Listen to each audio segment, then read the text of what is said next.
convaincus, Seigneur, du besoin d'un sauveur, et du sauveur que tu as désigné dès avant la fondation du monde. Je te bénis, mon Dieu, parce que tu es le Dieu vivant et vrai. Je te bénis, mon Dieu, parce qu'avec toi, l'espérance du malheureux ne périt pas toujours. Je te bénis, mon Dieu, parce qu'avec toi, l'espérance des jours meilleurs, Seigneur, sont réels. Je te bénis, Seigneur, parce que l'espérance que tu as mise dans nos cœurs, elle va au-delà de la tombe. Merci, mon Dieu. Merci, oui, Dieu Tout-Puissant. Nous attendons à toi ce soir pour que tu touches encore nos cœurs, pour que tu parles, Seigneur, pour que tu répondes à nos questions, pour que tu nous conduises davantage, Seigneur, à plus de foi, plus d'assurance, de confiance en toi. Je te bénis, mon Dieu. Merci pour les chants.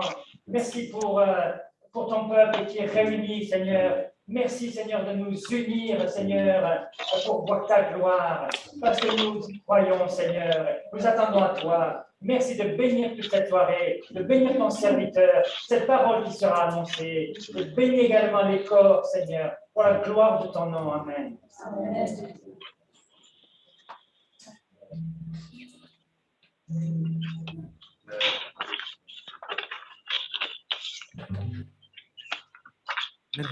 On va prendre ce premier chant, nous élevons le nom de Jésus.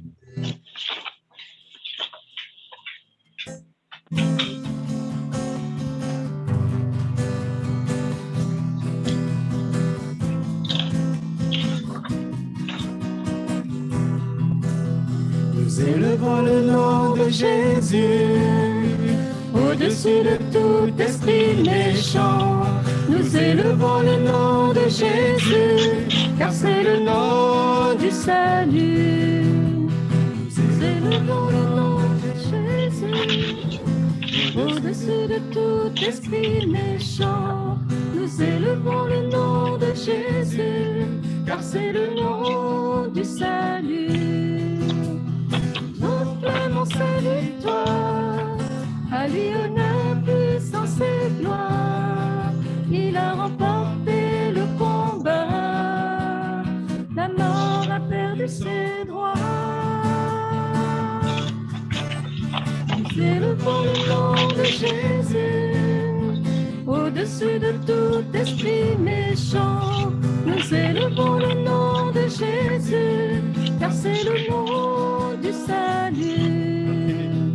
Notre ennemi a perdu, il est lié, il est vaincu.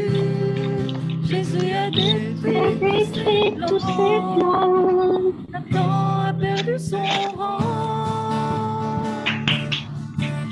Nous élevons le nom de Jésus, au-dessus de tout esprit méchant. Nous élevons le nom de Jésus, car c'est le nom du salut. Nous recevons sa puissance, l'autorité, la délivrance. Nous allons marcher en vainqueur, soumis à notre Seigneur. Nous élevons le nom de Jésus, au-dessus de tout esprit méchant. Nous élevons le nom de Jésus, car c'est le nom du salut. Amen. On prend ce chant aussi, dites-le fort. C'est un chant et ça fait un moment qu'on l'a pu chanter. Entendez tous l'appel et adorer l'Éternel.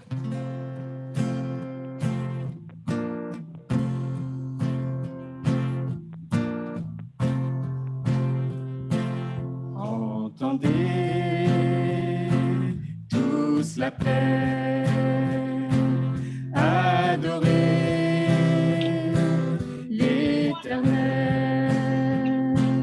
vous familles de la terre, célébrez ce que Dieu a fait, dites-le fort, encore plus fort, annoncez ce que Dieu a fait, Dieu l'a sauvé. dites-le fort,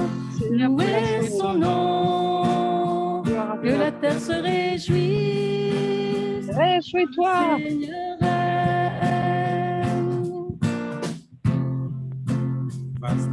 Vaste et grand est l'amour envoyé du haut des cieux, le Fils de Dieu pour nous est mort, ressuscité, il vit encore,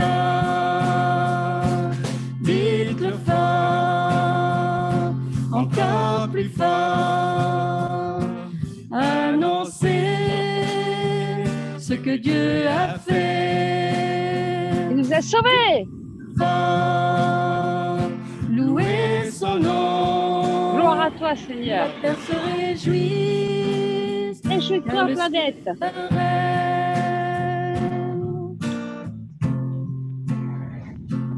Quand son nom retentit, de la nature un chant jaillit, car il vient juger la terre avec justice et vérité. Dites-le fort, encore plus fort, annoncez ce que Dieu a fait. Dites-le fort, louez son nom, que la terre se réjouisse, car le Seigneur règne.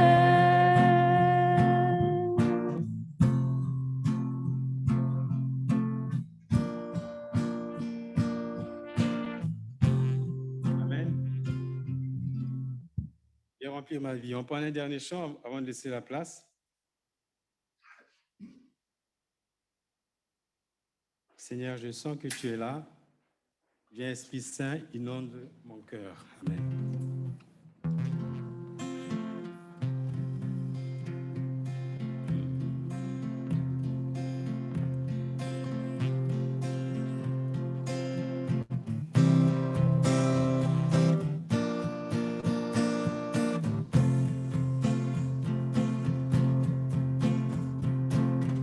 Seigneur, je sens que tu es là. Viens, Esprit Saint, inonde mon cœur. Viens remplir ma vie.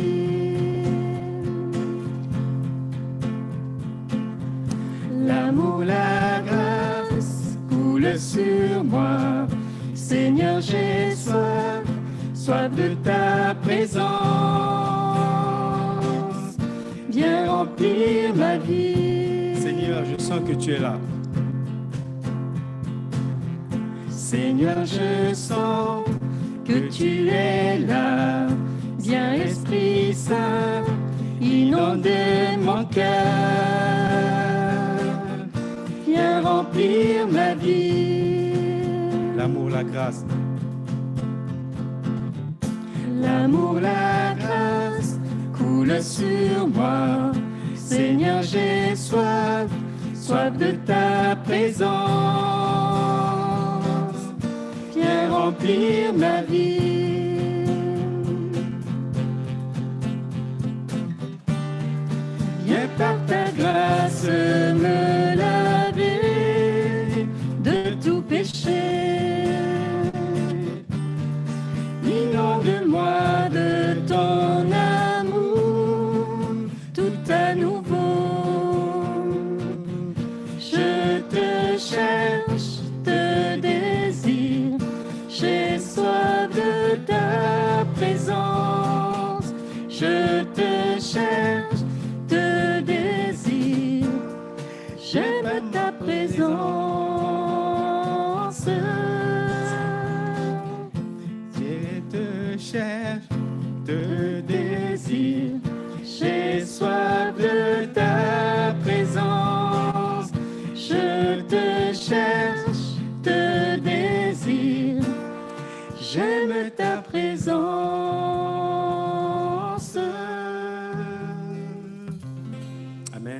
J'aime ta présence, Seigneur. Avant de laisser la place, je demande à notre frère Émile, s'il te plaît, de présenter ce moment. Je laisse la place. Merci Seigneur pour ta présence, Seigneur, au milieu de nous. Merci pour ces chants, Seigneur, mon Dieu. Merci parce que c'est vrai, nous avons à cœur, Seigneur, de te chercher comme nous l'avons chanté, Seigneur. Bénis ta parole qui va être annoncée ce soir. Bénis les cœurs qui vont les recevoir. Tu portes du fruit, Seigneur, et que ton nom soit glorifié, Père. Amen.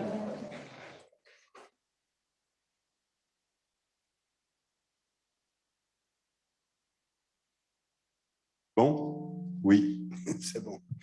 On va baisser. Voilà, bienvenue dans cette soirée dans la maison de Dieu. Salutations à chacun d'entre vous. Ça va, vous êtes en forme? Ça se passe bien? Parce que moi, j'ai mis 0,50 € dans le Parc Med, juste en bas, et la machine m'a indiqué jusqu'à 14h50. Donc, on a le temps, hein, c'est bon. Hein. Non, ne craignez pas, ne craignez pas. Je voudrais passer 2 courtes vidéos. La première, elle fait moins d'1 minute. Je ne sais pas si vous l'avez déjà vue. Elle date déjà de quelques semaines, mais elle est tout à fait actuelle. C'est le pasteur Sam Maloney en Inde, pour lequel vous priez régulièrement, qui adresse quelques paroles de salutation. Donc, merci à la technique. On va passer cette première petite vidéo. Salut mes amis, c'est une joie pour moi de connecter avec cette petite vidéo. Vraiment, je vous remercie pour toute votre aide à travers Action évangélique de Pentecôte. Ça nous a aidé beaucoup, notre pasteur, tous les pasteurs et des églises. Vous les remercier, Action évangélique de Pentecôte.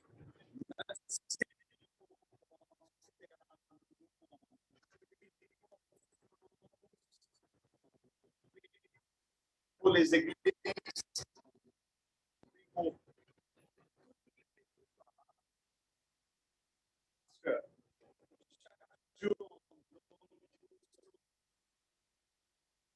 nous sommes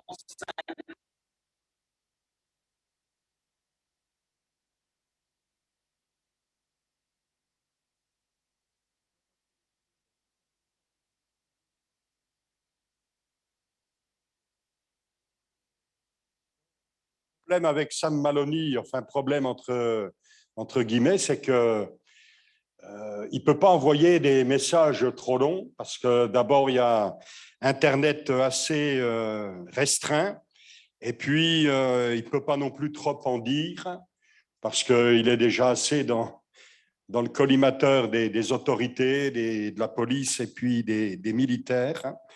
En tout cas, comme je l'ai dit, je crois, vendredi dernier et dimanche, on l'appelle régulièrement et il est vraiment reconnaissant à Dieu pour les églises et les pasteurs et les chrétiens qui prient pour lui. Et je vous assure que vos prières apportent un encouragement. À l'occasion, je rappelle ce témoignage avec lui, il y a quelques années de cela, alors qu'il était profondément découragé. Son épouse, elle n'en pouvait plus.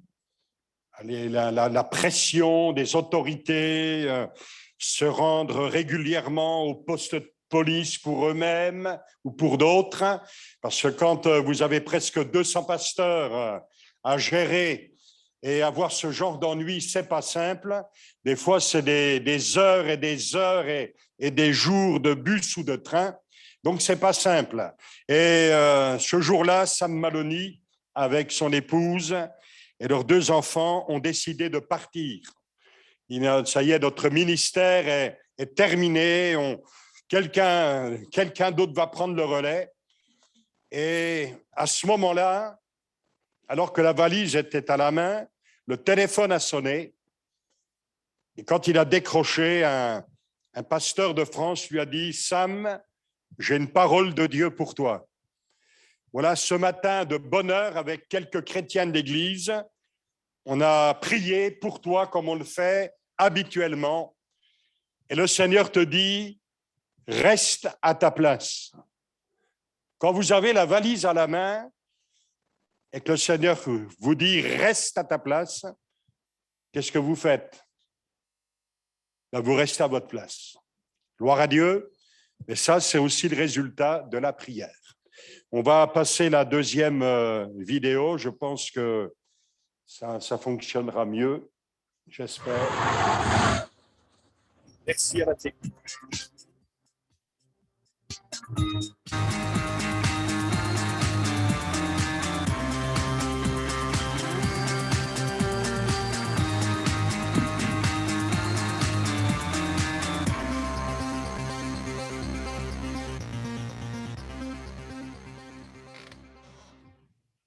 Chrétiens de l'ombre, ils doivent se cacher de leur famille, quitter leur quartier, ils risquent l'emprisonnement, la mort. Les chrétiens de l'ombre sont les plus persécutés parmi les persécutés. Leur crime, avoir quitté leur ancienne croyance, l'islam, mais aussi le bouddhisme ou l'hindouisme, pour le Christ. À cause de ce choix, ils meurent tous les jours. Une mort familiale, sociale, voire physique. Ils manquent de tout. Et parfois ne sont même pas accueillis au sein des églises par crainte des représailles. Le pasteur Ming, du Myanmar, pays à majorité bouddhiste, fait partie de ceux qui les accueillent malgré les risques. À cause de cela, le pasteur Ming a dû faire face à la famine et a subi des violences. Son église a été fermée, mais il persévère dans son service auprès des chrétiens de l'ombre. Les membres de mon église ont beaucoup de problèmes. Certains sont d'arrière-plan bouddhiste, d'autres sont d'arrière-plan musulman. Mais parce qu'ils croient en Jésus-Christ, ils ont été abandonnés par leurs parents, abandonnés par leur communauté. Rejetés, ces nouveaux convertis se tournent vers l'église car ils n'ont nulle part où aller. Je suis pasteur, alors ils viennent me voir. Mon église est très petite, mais je les accueille. Je ne suis pas propriétaire, je loue. Mais je nourris ceux qui viennent comme je le peux. Je leur trouve du travail où ils gagnent 24 cents par jour. Et la nuit, je leur enseigne la Bible. Avant, au Myanmar, lorsque personne ne donnait de Bible gratuitement, je ne pouvais pas leur acheter de Bible. Quand un groupe de chrétiens grandit, il peut être considéré comme un danger. On craint qu'il mette en péril la croyance locale, ce qui peut entraîner des réactions violentes de la part de la majorité non chrétienne. Au Bangladesh, le pasteur Mir voulait faire connaître l'évangile dans ce pays à majorité musulmane. Au cours des années, une église est née, a grandi et la persécution a commencé. Son épouse raconte. Soudain, j'ai entendu qu'on avait tiré sur quelqu'un. Quand j'ai demandé sur qui, personne n'a pu me répondre. Finalement, j'ai appris que la victime était mon mari. J'étais effondrée parce que les gens disaient qu'il devait être mort et parce que la situation était très grave. On lui a tiré dans la bouche, il n'avait plus de dents. Il avait une main cassée et il avait été poignardé au côté. J'étais choquée. Le pasteur Mir s'en est miraculeusement sorti. Après des années de traitement intensif, il prêche de nouveau. Mais ses blessures le font toujours souffrir. En dépit de ces épreuves, lui et sa femme ont choisi de rester dans leur village. Leur église est faible, fragile, mais fidèle et précieuse. Ils persévèrent dans la communion fraternelle, la lecture de la Bible, l'enseignement de l'Évangile, mais aussi le partage de la Sainte Seine. Christ a souffert. Il est mort crucifié pour nous. Nous aussi, nous pouvons souffrir pour lui. Nous vivons dans la peur, car tous les jours nous recevons des menaces. Si nous partons, il n'y aura plus d'église. Et ceux qui viennent de placer leur foi en Jésus risquent de chuter. L'église du pasteur Mir n'est constituée que de chrétiens de l'ombre. Chaque membre connaît des persécutions pour avoir quitté l'islam. Ils ont besoin de modèles de courage, d'amour et de pardon pour continuer à persévérer dans l'épreuve. Chrétien d'arrière-plan hindou, Thomas a été rejeté par sa famille pendant 13 ans. 13 années où il a dû voyager de ville en ville et faire des petits travaux pour pouvoir survivre dans un pays, l'Inde, où sans appui de sa famille et de sa caste, on n'est rien. Aujourd'hui pasteur, il a lui aussi expérimenté la persécution. Des gens sont venus pour m'emmener dehors. Ils demandaient « Pourquoi tu convertis notre peuple? Pourquoi tu leur donnes de l'argent et tu leur fais changer de religion ?» J'ai répondu « Non, je n'ai donné d'argent à personne et je n'ai converti personne. Vous pouvez leur demander si je leur fais changer de religion. Je parle simplement de l'amour du Seigneur Jésus-Christ et de ce qu'il a fait pour nous. » Et pendant que je parlais, quelqu'un m'a frappé sur le nez, j'ai commencé à saigner. Je protégeais mon visage avec mes mains. Ils ont commencé à me frapper avec des bâtons, avec leurs pieds et leurs poings. Ils m'ont frappé avec violence. Ils m'ont lancé des pierres et après ça, ils m'ont traîné dehors dans un autre endroit. Certains disaient « Versons du kérosène sur lui et brûlons-le vivant ». Quand j'ai essayé de me relever, on m'a frappé avec une barre de fer sur mon côté gauche. Du sang est sorti de mes oreilles et je me suis évanoui. Je sentais que des gens me frappaient et quand j'ai ouvert mes yeux, j'étais en prison.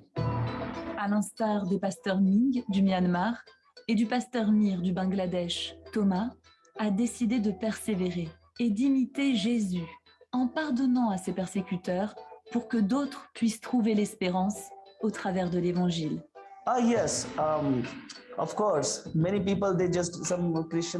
Plein de gens d'organisations chrétiennes se sont présentés quand j'étais à l'hôpital. Des commissions pour les droits de l'homme sont venues me voir et m'ont dit « S'il vous plaît, donnez-nous un nom pour que nous portions plainte. » J'ai répondu « Non, je ne veux pas porter plainte contre eux. » Parce qu'ils ne savent pas ce qu'ils ont fait. Je continue à prier pour ce village, parce qu'il faut que tous ces villageois sachent qui est Jésus. Je les ai pardonnés, bien sûr. Je les aime. Il est impossible d'en connaître le nombre exact. Les convertis d'arrière-plan musulmans, bouddhistes ou hindous constituent une église fragile, mais vivante et vibrante. Avant de choisir Jésus-Christ et de quitter leur ancienne croyance, ces chrétiens savaient qu'ils devaient payer le prix fort. Et ils l'ont accepté pour l'amour de Jésus. Aidons-les à garder cette espérance. Prions pour que brille l'Église de l'ombre. Amen. Voilà, peut-être que vous avez déjà vu ces documents, qu'importe. Il faut à l'occasion repasser certaines choses dans notre cœur et comprendre qu'il n'y a pas une Église libre et une Église persécutée, mais il y a un même corps avec des tensions, des souffrances, une façon de vivre peut-être différente, mais c'est le même corps. Et celui qui est la tête, le Seigneur, il sait prendre soin des siens. Amen. Et ça vaut la peine de prier pour nos frères et sœurs. Voilà, quelqu'un dit, une étincelle d'amour de Dieu est capable de soutenir un cœur durant toute l'éternité. Gloire à Dieu, une étincelle de l'amour de Dieu capable de soutenir un cœur toute l'éternité. C'est un savant qui a dit, quand l'homme est arrivé tout au bout de lui-même, de ses propres ressources, il a atteint le point de départ de Dieu. Ça veut dire que d'une façon ou d'une autre, le Seigneur n'abandonne jamais le terrain de notre cœur. Et il est capable d'apporter le soutien qui nous est nécessaire. Amen. C'est glorieux, hein? On peut lire dans Hébreux chapitre 2. Hébreux chapitre 2. Ça y est, la lumière va arriver partout. Hébreux chapitre 2. On lit au verset 1er. C'est pourquoi nous devons d'autant plus nous attacher aux choses que nous avons entendues de peur que nous ne soyons emportés loin d'elles. Car si la parole annoncée par des anges a eu son effet, et si toute transgression et toute désobéissance ont reçu une juste rétribution, comment échapperons-nous en négligeant un si grand salut. Et là où je voudrais m'arrêter avec cette parole que nous venons de lire, un si grand salut. Le salut de Dieu, ce n'est pas une petite affaire. Le Seigneur ne s'est pas amusé à nous parler, à bénir quelques-uns. Le plan de Dieu couvre toute l'humanité et toutes les générations.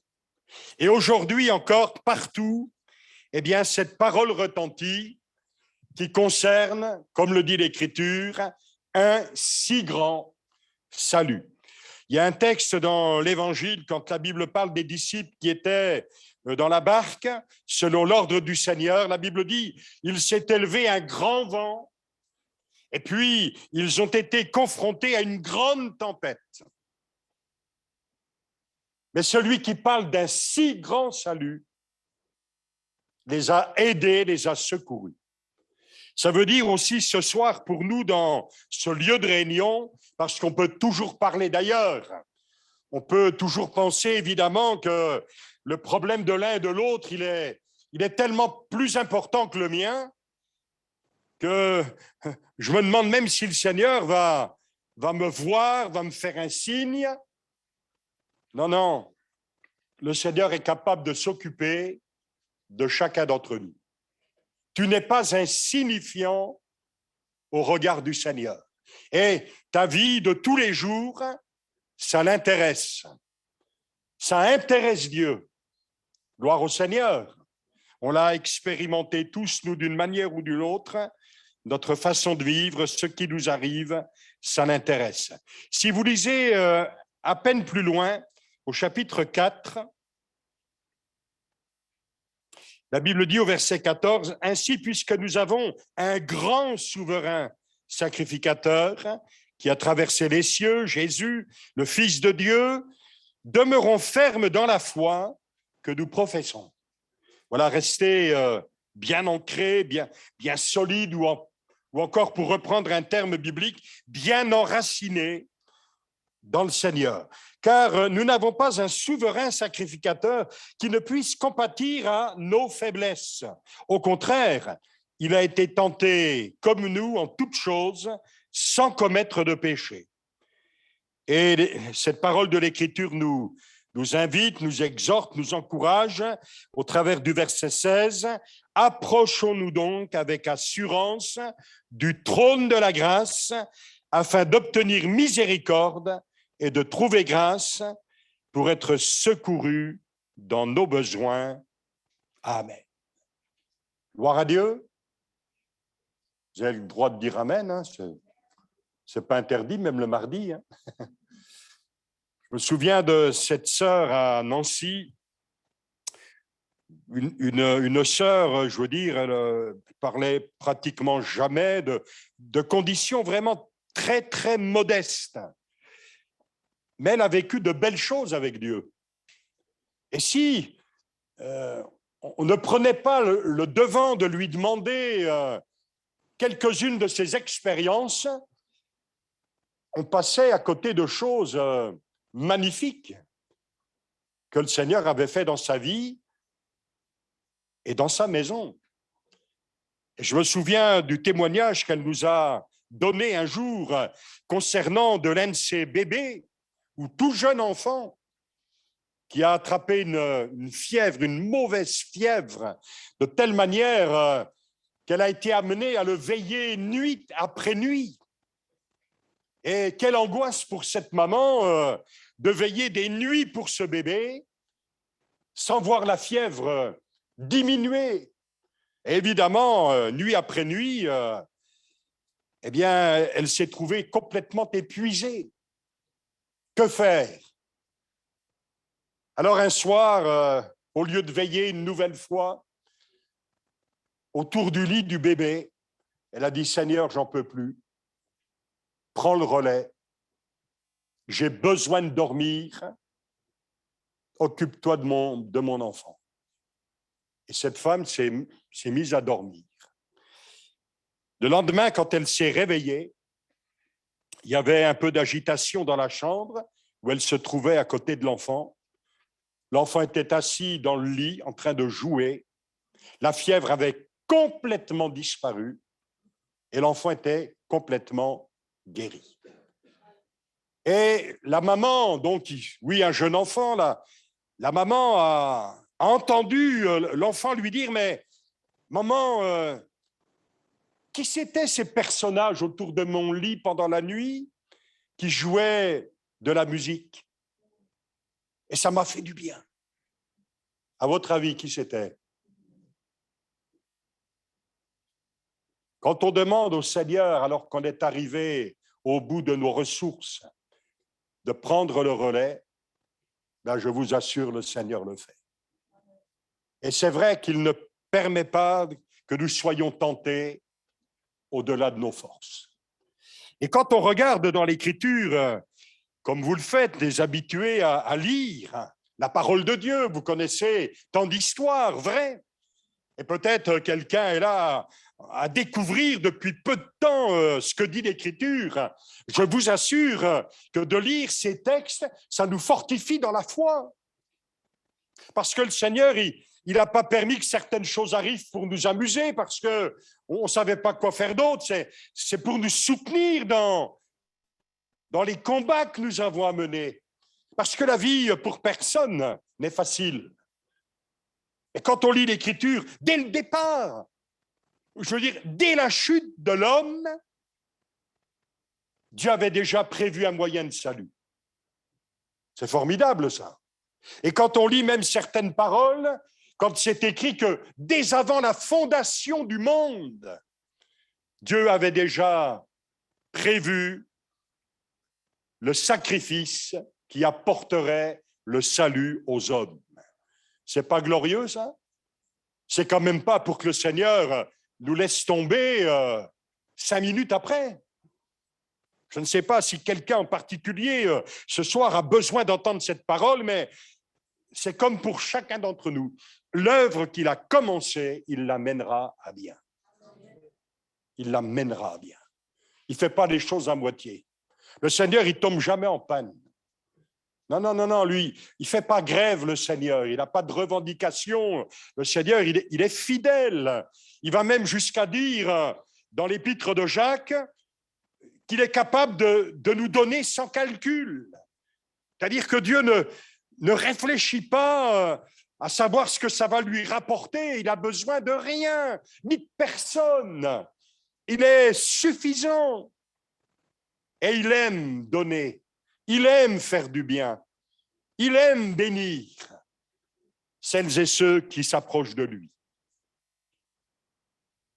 L'arche de Noé, quand même, il fallait y penser. Hein.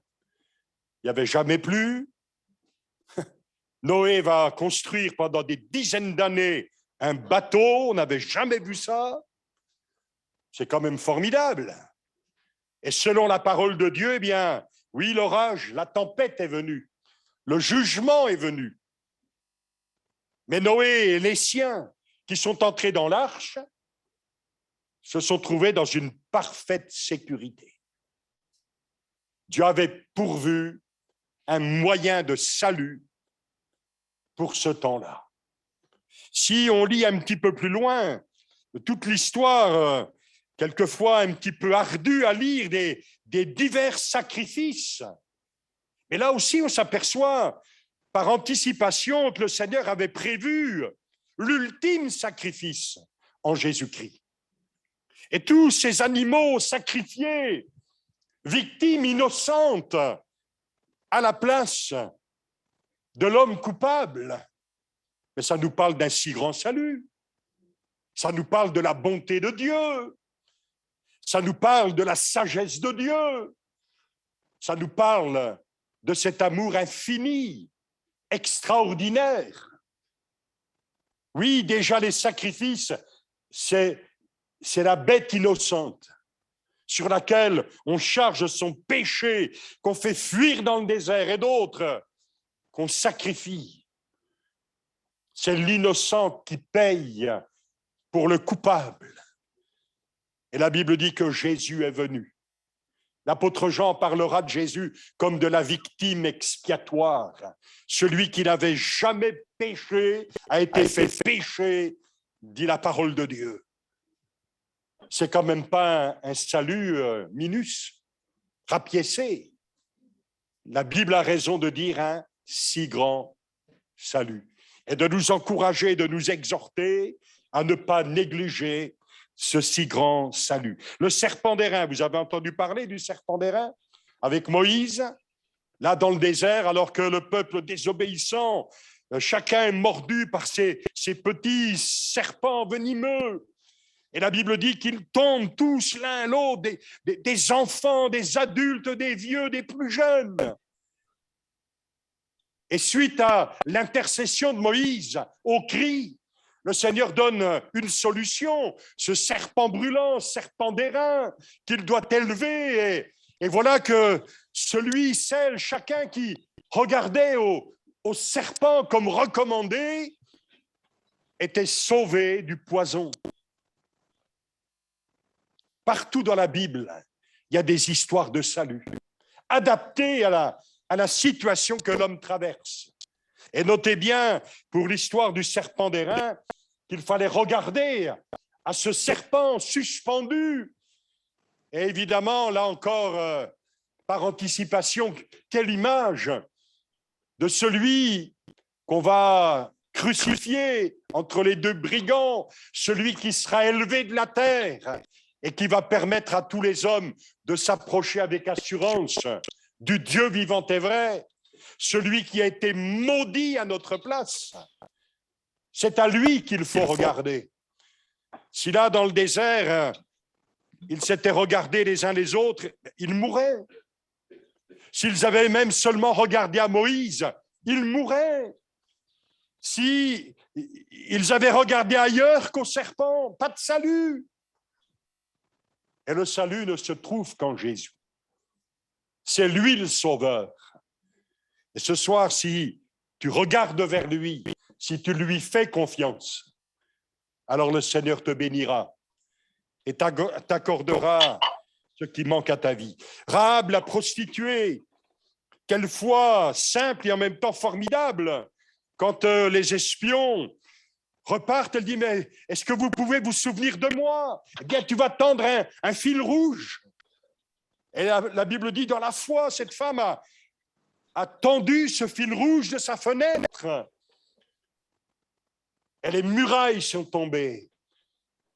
Et le châtiment est arrivé. Mais là où il y avait le fil rouge, le salut s'est manifesté. Gloire à Dieu. Là encore, des histoires de salut. Allez, je passe rapidement un plat neuf avec du sel pour faire le bonheur d'une ville qui connaissait des eaux troublées. Dans une autre affaire, vous vous rendez compte, un plat neuf avec du sel et puis Jonas, ça vous est déjà arrivé, vous qui êtes au bord de la mer, là, de faire un petit tour? C'est le premier sous-marin, ça, quand même. Hein. Un gros poisson, hein. C'est quand même formidable, ça. Là, au fond de l'eau, la Bible dit, dans les abîmes, il crie vers Dieu et le Seigneur le délivre. Ne dis pas que tu es tombé si profondément, ne dis pas, ma vie, elle est tellement nulle, je suis tombé tellement bas que ce n'est pas possible pour le Seigneur de m'aider. Tu n'es pas tombé aussi bas qu'un Jonas dans le ventre d'un gros poisson. Et ce que le Seigneur a fait pour nous, eh bien, il le fait aussi pour toi.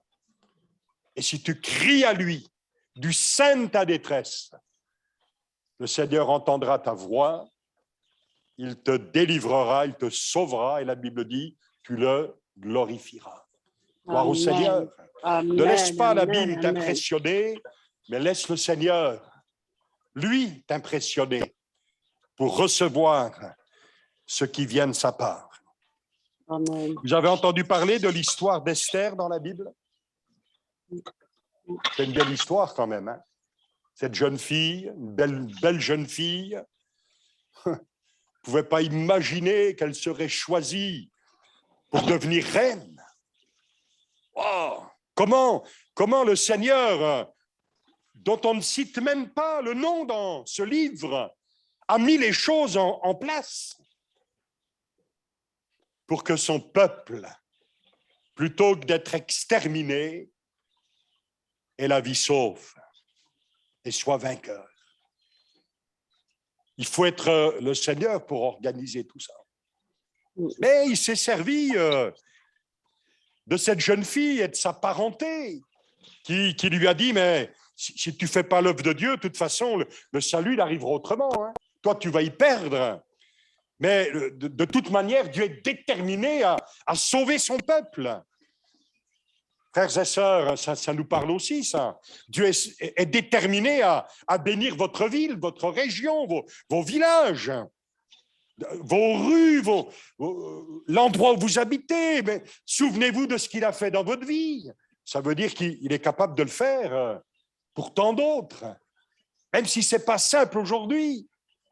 Tout ce qui a été semé pendant des années, vous croyez que Dieu l'a oublié?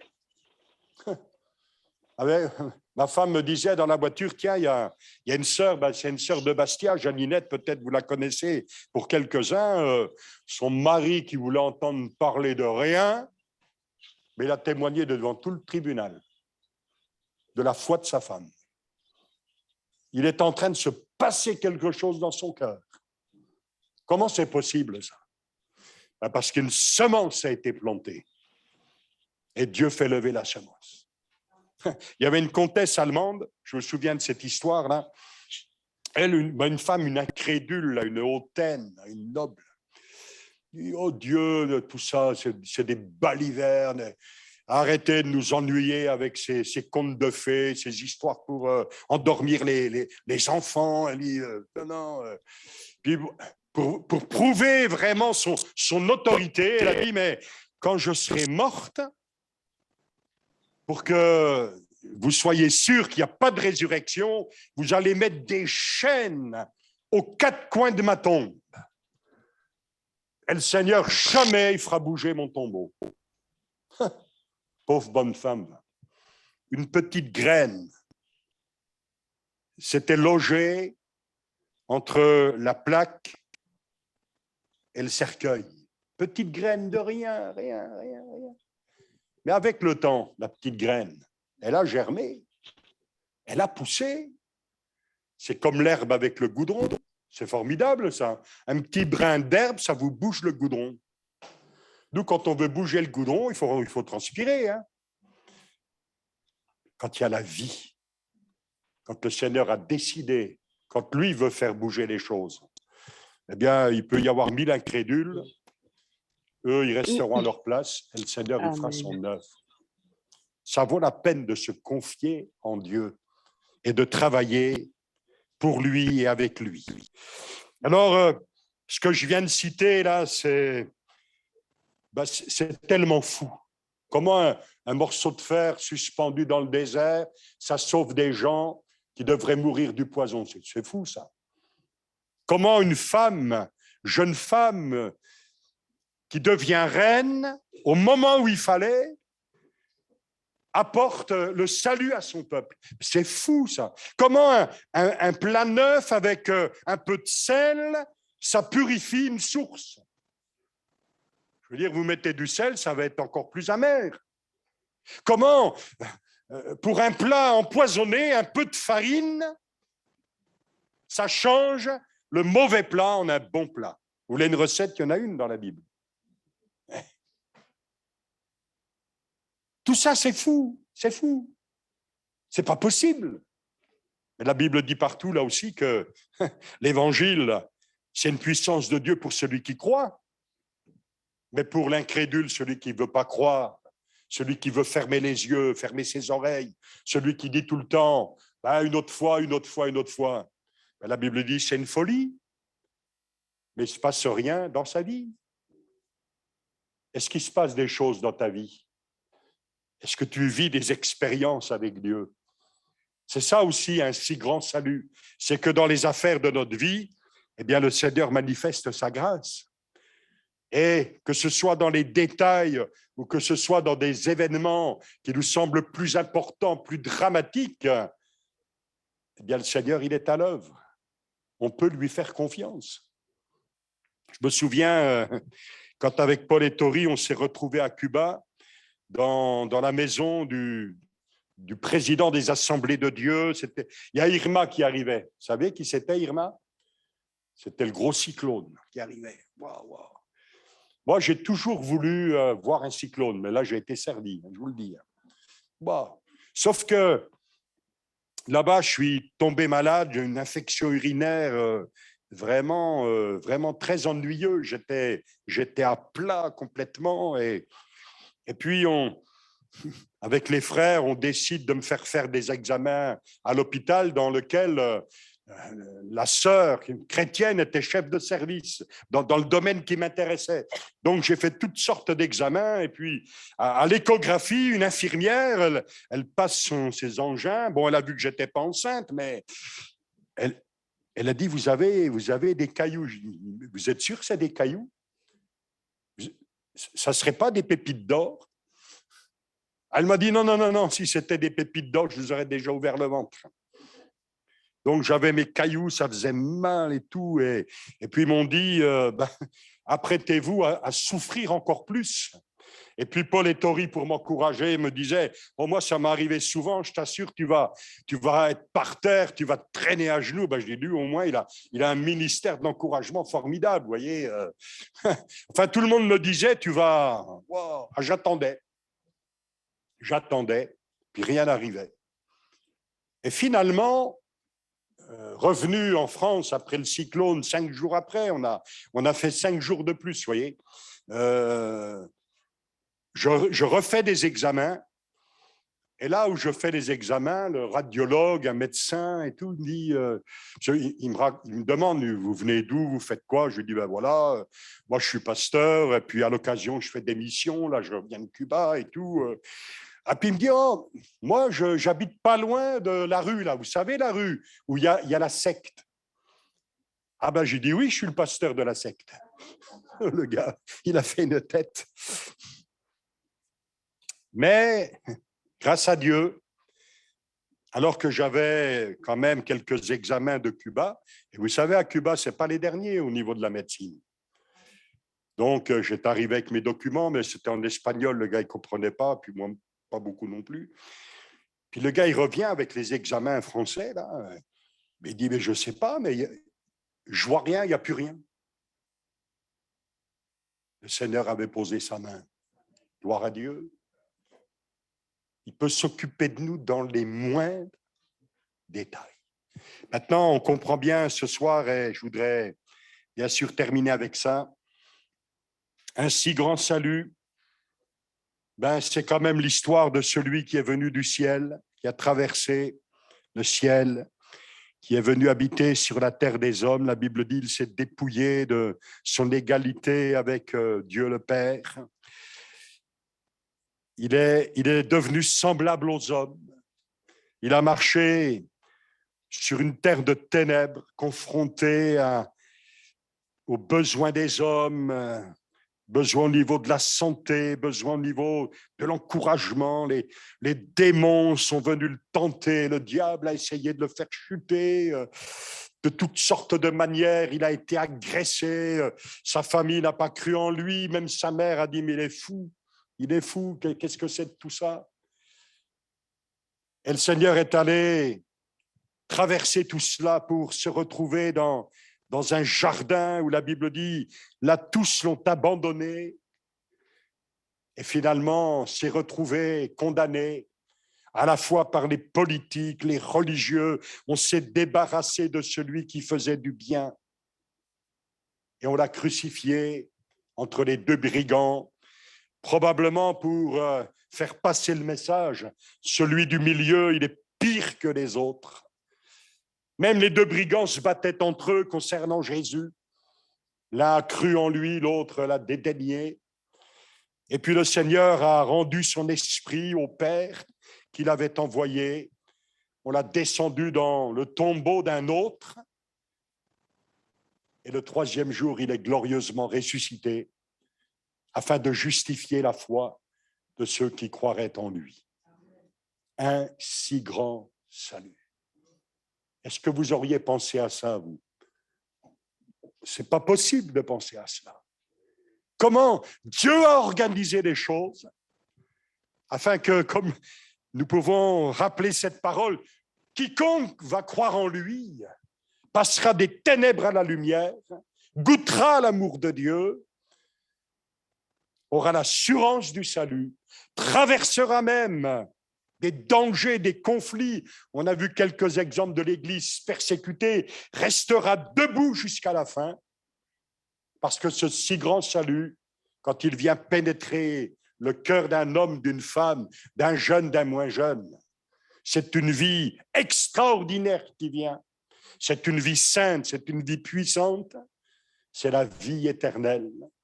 C'est la vie dont vit Dieu et qu'il communique à ceux qui placent leur confiance en lui.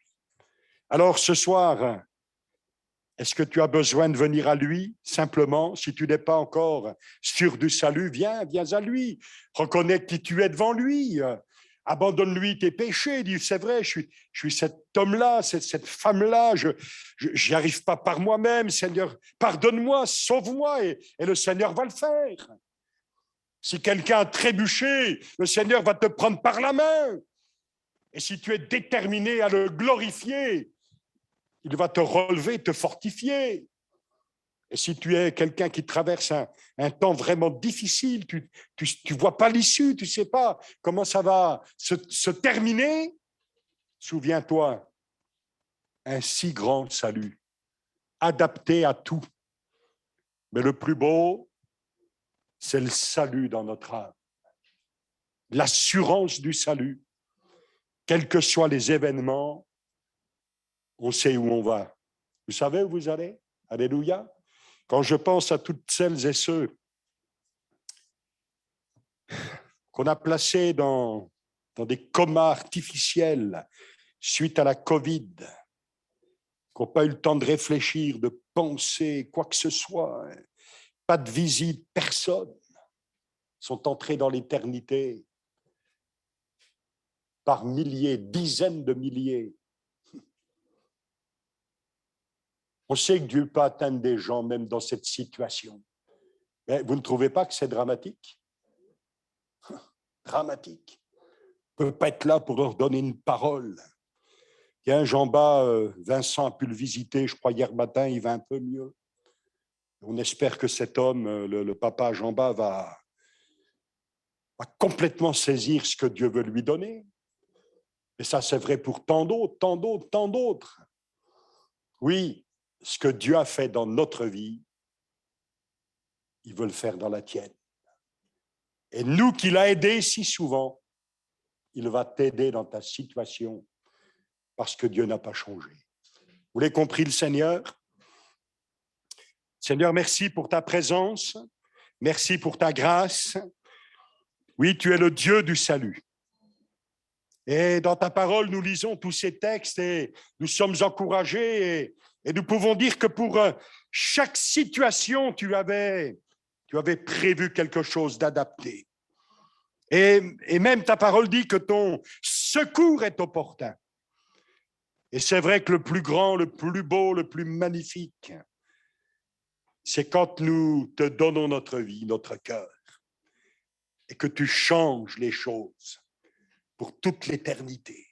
Bénis cette assemblée, bénis ses efforts, bénis les âmes qui viennent, bénis ton peuple, que chacun par ta grâce soit encouragé. Seigneur, relève le malade. Te prions, oui, encore pour Jean-Bas. Relève-le, Seigneur. Délivre-le de ses maux. Fais-le pour d'autres que j'ignore. Mais Seigneur, c'est devant toi, tu le connais.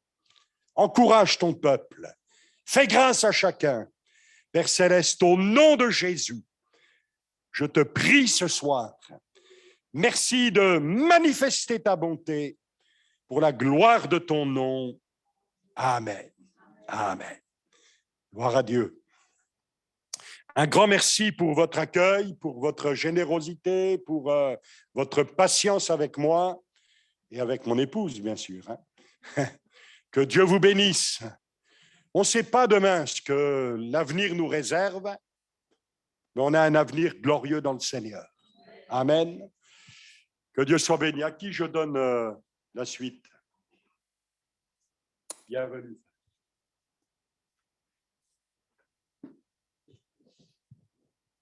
Effectivement, merci pour ce temps qu'on a passé avec vous pendant cette semaine. Merci beaucoup. Je suis encore transi et ému par les témoignages que j'ai vus de l'AEP, ce pasteur au Myanmar, ce pasteur au Bangladesh, et ce pasteur en Inde. Je suis... Ouais. Oui, j'ai reconnu. Ouais. Je connaissais son témoignage et là, je me sens minuscule, petit et ça m'encourage encore à... Je me sens remis à ma place, vous voyez. Et, voilà, merci pour ces témoignages. On continue à prier pour eux et à participer. Merci pour les dons. Je sais qu'il y a eu des dons très importants qui ont été faits dans notre église pour l'AEP. Merci pour ce qui a été fait encore. Le pasteur n'était sur Vetsan, je ne sais pas si c'était dit. Moi, j'ai cherché une place pendant 20 minutes tout à l'heure et je pense qu'il y a beaucoup de frères et sœurs qui ont été bloqués, qui n'ont pas pu venir. Je me suis garé presque à côté où j'habite, en fait. Je retourne sur mes pas, pratiquement, il faut dire. Ah ouais. Les bateaux, c'est les bateaux, c'est les touristes. Ça faut des touristes. Voilà. C'est touristes. Bon, on a besoin d'eux aussi pour faire tourner la boutique en Corse. Demain, je crois que c'est vous, M. Claudio, qui est à Corté. Donc, la réunion est à 17h. On prie pour ça. Parce que la réunion est avancée, puisqu'à 17h30, après, ça continue sur une réunion d'étudiantes. Étudiantes, et on prie pour ça. Donc, voilà. Merci pour tout. Et je vais demander, bien qui je pourrais demander... Je vais demander à Isabelle, tu peux prier Isabelle Prie Isabelle, tu pries pour que, pour cette réunion de demain, et puis que Dieu nous ramène, et puis qu'on puisse avoir encore plus à cœur ces frères et sœurs persécutés. Je prie pour demain que le culte de demain, la réunion de demain à Corté se passe dans le bonheur et la joie, et que Seigneur vienne les visiter, vienne visiter aussi tous ces étudiants qui vont venir à 17h30 et qui trouvent toute la joie que j'ai pu trouver quand enfin j'ai compris que toi, Jésus, tu es mort pour moi. Oh merci. Amen. Amen. Que vous bénisse.